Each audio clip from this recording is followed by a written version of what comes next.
saatnya kita mau mendengarkan kebenaran firman Tuhan yang akan diambil pada hari ini dari kitab Galatia 5 ayat 19 sampai 21. Perbuatan daging telah nyata, yaitu percabulan, kecemaran, hawa nafsu, penyembahan berhala, perseteruan, perselisihan, iri hati, amarah, kepentingan diri sendiri, percideraan, roh pemecah, kedengkian, kemabukan, pesta pora, dan sebagainya. Terhadap semuanya ini kuperingatkan kamu seperti yang telah kubuat dahulu, bahwa barang siapa melakukan hal-hal yang demikian, ia tidak akan mendapat bagian dalam kerajaan Allah. Haleluya. Sedemikian jauh pembacaan firman Tuhan pada hari ini. Saudara-saudara, yang kita baru baca ini adalah daftar list dari semua perbuatan daging. Dan semua perbuatan daging ini dilarang oleh Tuhan dilakukan oleh kita sebagai orang yang percaya.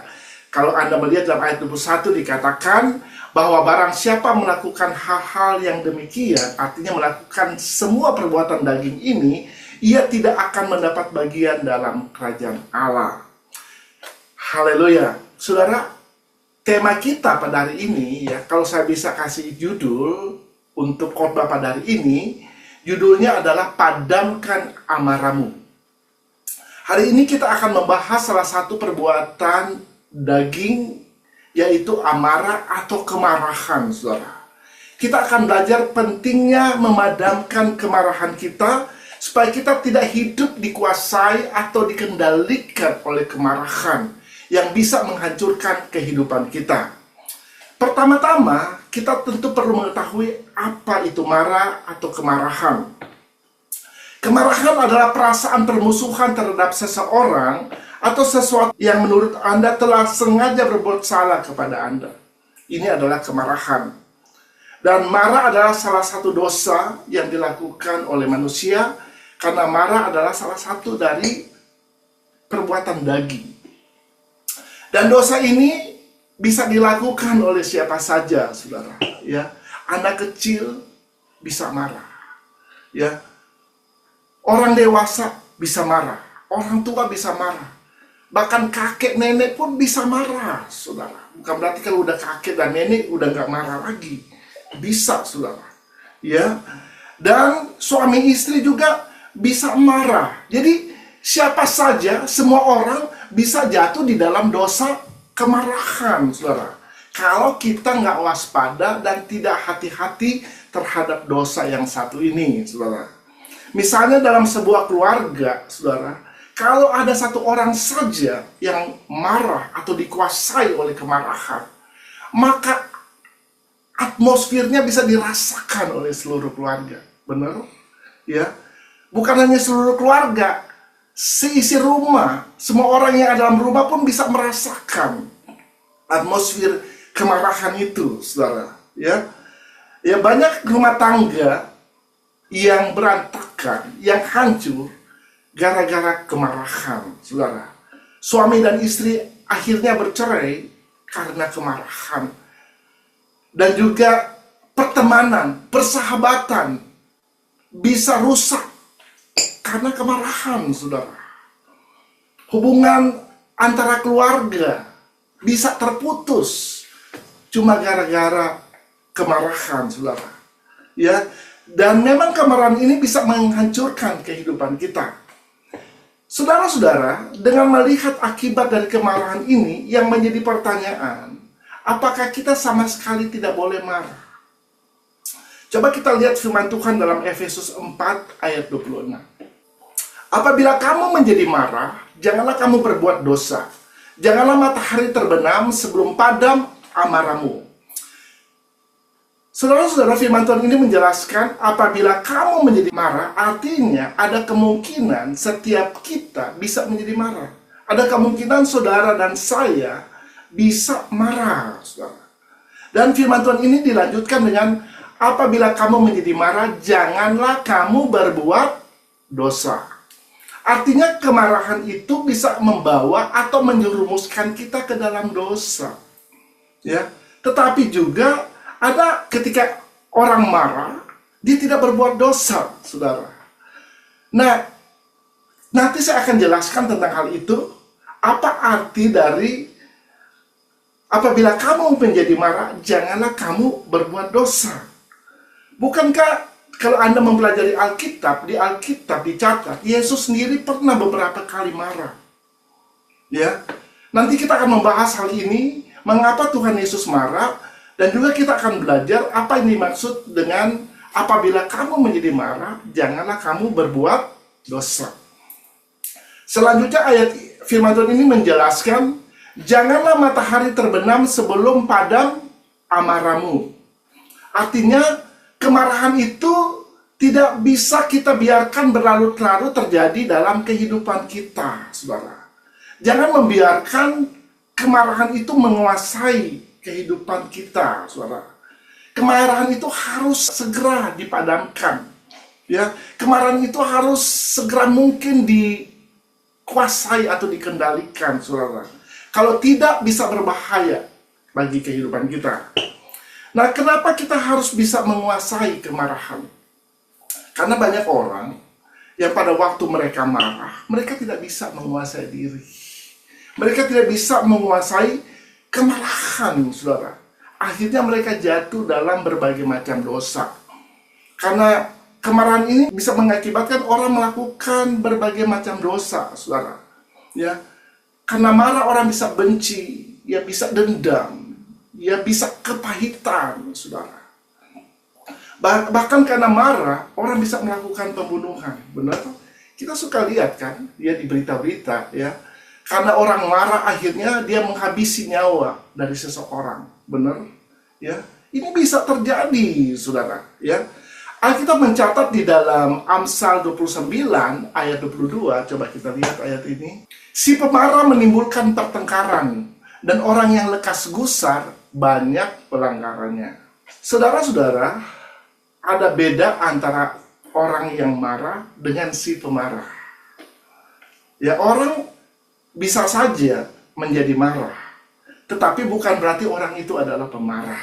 Ya, pemarah itu adalah orang yang mudah tersulut kemarahannya, orang yang gampang marah, saudara. Ya, orang yang mudah sekali dikuasai oleh kemarahan. Firman Tuhan menjelaskan si pemarah akan menimbulkan banyak pertengkaran, ya, akan menimbulkan pertengkaran, perselisihan. Jadi kalau orang yang suka marah-marah ini adalah orang yang troublemaker, ya, bisa menyebabkan perselisihan, pertengkaran, saudara. Dan orang yang lekas gusar akan melakukan banyak pelanggaran. Jadi hati-hati, saudara. Orang yang lekas gusar ini sama saja dengan orang yang tidak bisa menahan diri, ya. Orang yang tidak bisa menguasai diri dan orang yang cepat marah, saudara. Ya, di dalam bahasa Inggrisnya diterjemahkan akan melakukan banyak pelanggaran, diterjemahkan dengan commits all kinds of sin atau commits a lot of sin. Jadi melakukan banyak dosa. Ya, jadi orang yang pemarah akan melakukan banyak dosa, akan berkomitmen terhadap banyak pelanggaran, saudara. Oleh sebab itu penting sekali kita untuk bisa mengendalikan diri dari kemarahan. Sebelum kemarahan itu mengendalikan diri kita. Amin. Haleluya. Ya, untuk mengendalikan kemarahan, kita harus bergantung sepenuhnya kepada Roh Kudus. Karena hanya dengan pertolongan Roh Kudus yang akan membuat kita bisa mengendalikan kemarahan kita. Ya, bisa mengendalikan diri kita untuk tidak marah, saudara. Karena salah satu dari buah Roh Kudus adalah penguasaan diri. Ya, kalau dengan kekuatan kita nggak akan mampu menahan kemarahan yang ada dalam hidup kita. Oleh karena itu kita harus benar-benar bergantung kepada Roh Kudus, saudara. Sehingga Anda bisa menguasai diri dalam segala hal, termasuk menguasai diri dalam hal kemarahan. Haleluya. Saudara-saudara, pada saat ini saya akan membagikan ada 4 jenis orang dan bagaimana mereka mengekspresikan kemarahan mereka. Ya, yang pertama, ada orang yang marah Pada waktu mereka marah, mereka jadi pendiam. Saudara. Benar? Anda pernah lihat ya? Ada orang yang marah udah nggak mau ngomong, nggak mau bicara lagi. Nah, ini adalah ekspresi dari kemarahan. Bukan berarti dia nggak marah. Ada orang yang diam tapi dia marah, saudara. Tapi dia simpan kemarahan itu di dalam hatinya. Ya, kalau saudara mau lihat, itu bisa lihat dalam cerita tentang Hana. Ya, Hana ini adalah ibu dari Nabi Samuel. Dikatakan kalau Anda membaca dalam kitab 1 Samuel, Elkana mempunyai 2 orang istri, yaitu Hana dan Penina. Dan Penina itu dikaruniakan anak, sedangkan Hana tidak. Jadi karena si Penina punya anak, dia selalu menghina, mengejek, menyakiti hati Hana, saudara. Tahunan dia menyakiti hati Hana. Tapi Hana hanya diam, ya, hanya diam, gak berkata apa-apa. Hanya diam, tapi dia simpan. Dia tentunya sakit hati. Ya, ketika dia dilecehkan, dihina seperti itu. Tetapi dia hanya diam. Tetapi akhirnya dia berdoa kepada Tuhan. Dia mencurahkan seluruh isi hatinya kepada Tuhan. Dia mencurahkan unek-uneknya kepada Tuhan, saudara. Dan Tuhan memulihkan hatinya. Dan akhirnya Tuhan membuka kandungannya. Dan dia pun diberikan seorang anak, yaitu Nabi Samuel, yang dipakai oleh Tuhan secara luar biasa. Dan sesudah itu dia masih mempunyai beberapa orang anak juga. Ya, jadi yang pertama, orang yang marah bisa diem. Ya, saya percaya kita pernah lihat orang-orang yang seperti ini. Ya, benar? Nggak enak kan kalau didiemin.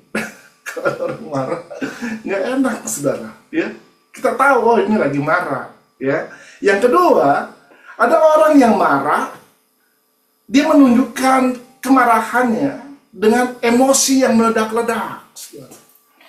Ya, langsung teriak-teriak. Ya, kalau belum teriak dia belum puas. Kalau belum dia caci maki atau dia berkata-kata yang kasar, dia belum puas. Dia belum puas kalau semua yang ada di hatinya belum dilampiaskan oleh dia. Nah, ini orang yang marah tapi teriak-teriak. Nah, kita pun saya percaya pernah lihat orang-orang yang seperti ini. Ya. Yang ketiga, ada orang yang marah, ekspresinya ngambek dan suka menyiksa diri. Ya. Pernah lihat orang seperti ini? Kalau lagi marah, langsung masuk kamar. Kamarnya dikunci. Nggak mau ketemu sama siapa-siapa. Benar? Ya. Kalau lagi marah, nggak mau makan. Kalau lagi marah, nggak mau pergi kerja. Kalau lagi marah, nggak mau ke gereja. Nggak mau pelayanan. Lagi marah tuh sama gereja. Lagi marah tuh sama Tuhannya. Nggak mau ke gereja. Ngambek. Benar? Ya. Kita bisa lihat ayatnya dalam Lukas 15 ayat 25-28. Coba kita lihat. Tetapi anaknya yang sulung berada di ladang, dan ketika ia pulang dan dekat rumah, ia mendengar bunyi seruling dan nyanyian tari-tarian. Lalu ia memanggil salah seorang hamba dan bertanya kepadanya, "Apa arti semuanya itu?" Jawab hamba itu, "Adikmu telah kembali dan ayahmu telah menyembeli anak lembu tambun karena ia mendapatnya kembali dengan sehat. Maka marahlah anak sulung itu dan ia tidak mau masuk." Lalu ayahnya keluar dan berbicara dengan dia. Saudara, saya percaya cerita inilah cerita yang familiar buat kita. Benar? Tentang anak yang hilang. Benar? Ya, bagaimana anak yang bungsu, dia minta semua bagian hartanya dan dia pergi berfoya-foya di luar. Dan ketika dia luar, dia menderita, baru dia ingat, dia kembali ke rumah. Dan sampai di rumah, ayahnya menyambut dia, bapaknya menyambut dia, saudara. Bahkan dikasih jubah, dikasih cincin, dipestain, saudara. Nah, kakaknya ini, waktu pulang dia lihat kok ada rame-rame di rumah orang pada pesta. Ya, dan dia nggak mau masuk. Waktu diceritakan apa yang terjadi pada waktu itu. Ya, artinya dia tidak mau join dengan pesta. Ya, kalau nggak join dengan pesta, berarti dia juga nggak mau makan di situ, saudara. Ya, lalu bapaknya harus keluar dan berbicara dengan dia. Nah, ada orang-orang yang marah seperti ini, saudara. Benar, ya? Gak mau melakukan apa-apa, ngambek, menyiksa diri. Nah, ini ekspresi dari orang yang marah. Tetapi yang keempat, ada juga orang yang marah yang jadi hipokrit. Tahu hipokrit? Munafik. Ya, contohnya adalah orang-orang Farisi, saudara. Orang Farisi ini mereka munafik terhadap Tuhan Yesus. Ya, mereka marah dan akhirnya jadi munafik. Mereka melihat Tuhan Yesus lebih terkenal dari mereka. Lebih banyak orang yang mengikuti Tuhan Yesus pada waktu itu. Ya, dan semua pelayanan Tuhan Yesus disertai dengan kesembuhan dan mujizat. Itu membuat mereka menjadi iri hati dan marah kepada Tuhan Yesus. Tetapi mereka menyembunyikan kemarahan mereka. Ya, kadang-kadang mereka ada di tengah kerumunan orang banyak dan mereka bertanya kepada Yesus. Ya, mereka bertanya, tapi sebenarnya pertanyaan mereka itu bukan karena ingin tahu, bukan karena rasa lapar untuk mendengarkan firman Tuhan, saudara.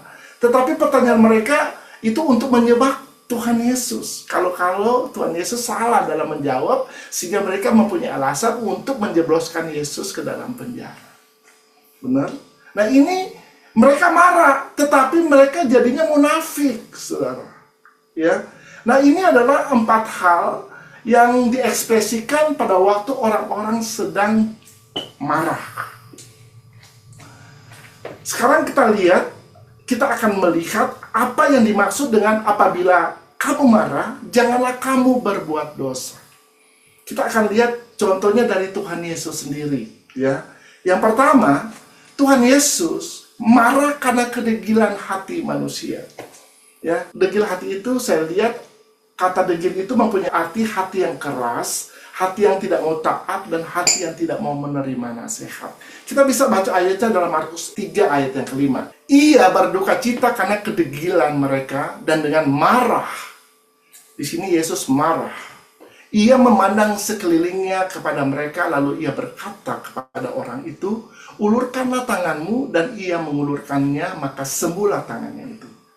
Ya, jadi di sini orang-orang Farisi, ya, yang melihat Yesus menyembuhkan seseorang di hari Sabat, ya, di sini Tuhan Yesus marah melihat mereka. Karena mereka seperti nggak terima apa yang dilakukan Yesus pada waktu itu, saudara. Ya, tapi toh tetap Yesus melakukan hal itu. Ya, karena dia hatinya penuh dengan belas kasihan. Jadi di sini Yesus marah melihat hati orang-orang yang degil, hati orang-orang yang keras, hati orang yang nggak mau taat, yang nggak mau menerima nasihat. Ya, yang kedua, Tuhan Yesus marah ketika murid-murid melarang anak-anak datang kepada dia. Coba kita baca ayatnya di dalam Markus 10, ayatnya yang ke-14. Ketika Yesus melihat hal itu, ia marah dan berkata kepada mereka, biarkan anak-anak itu datang kepadaku. Jangan menghalangi-halangi mereka, sebab orang-orang seperti itulah yang empunya kerajaan surga. Haleluya. Jadi kita lihat di sini, Tuhan Yesus marah, ya, ketika murid-muridnya melarang anak-anak kecil untuk menghampiri atau datang kepada Tuhan Yesus. Ya, saudara, kadang-kadang di gereja kita mengunderestimate, menganggap enteng anak kecil.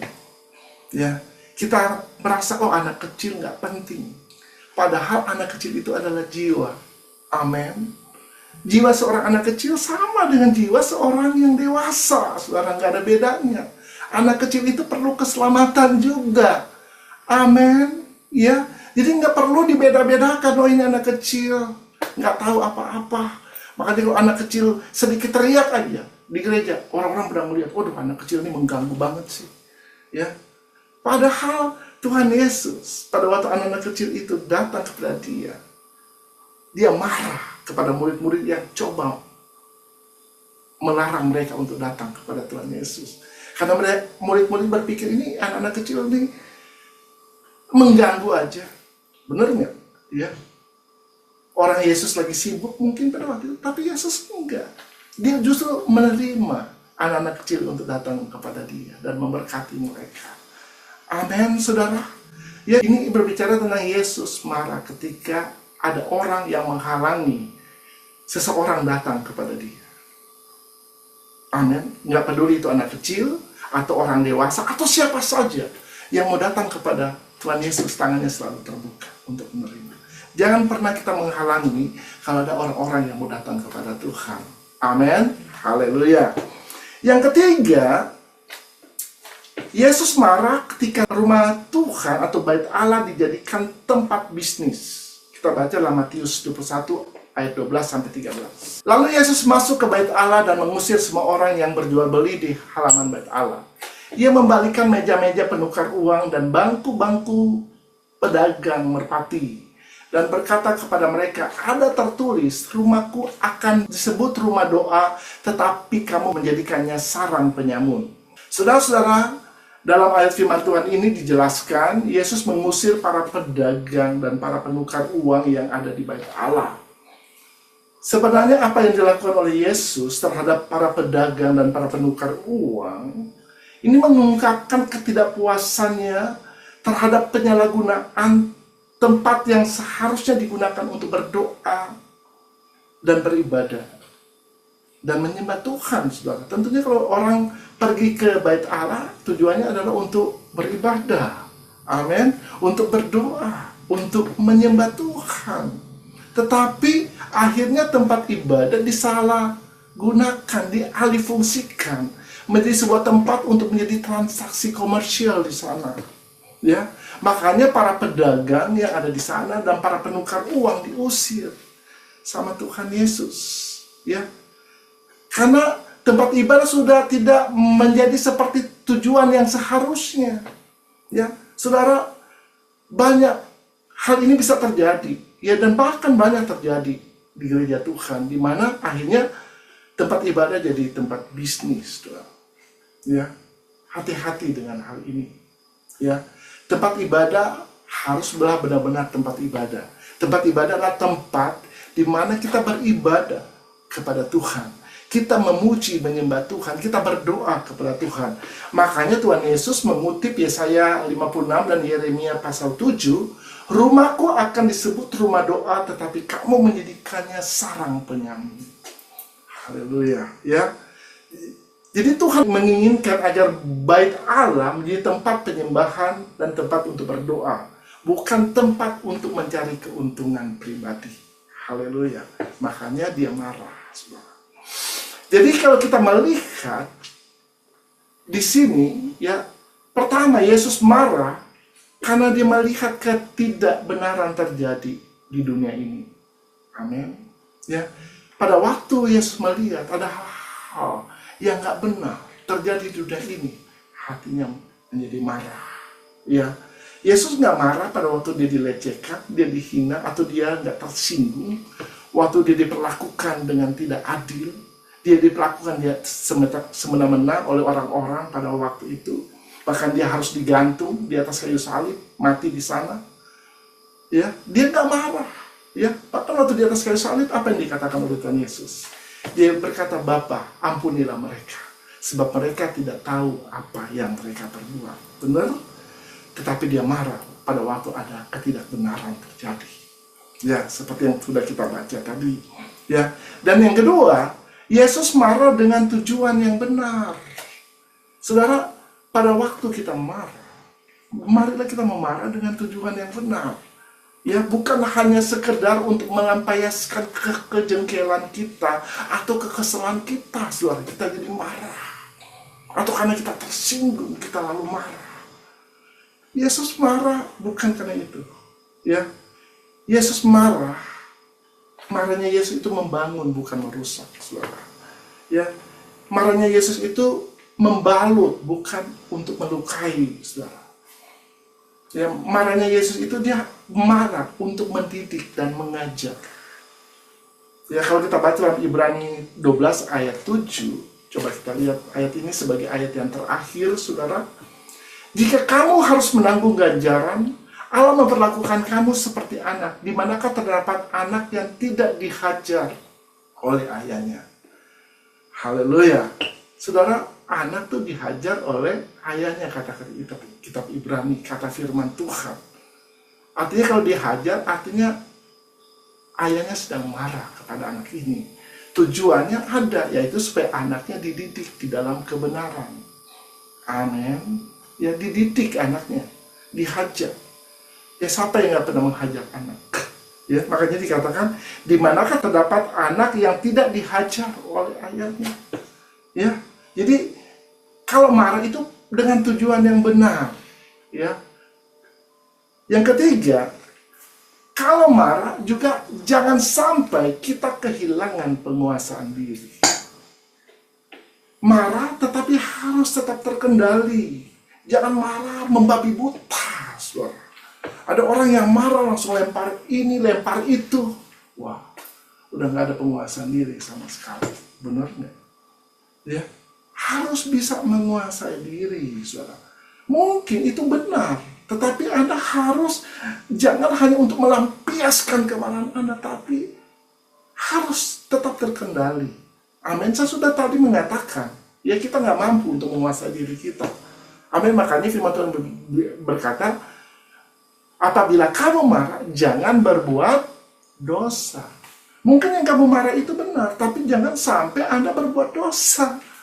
Amin. Ya, karena bisa terjadi pada waktu kita marah, walaupun itu adalah kemarahan yang benar, tetapi Anda bisa terjerumus ke dalam dosa.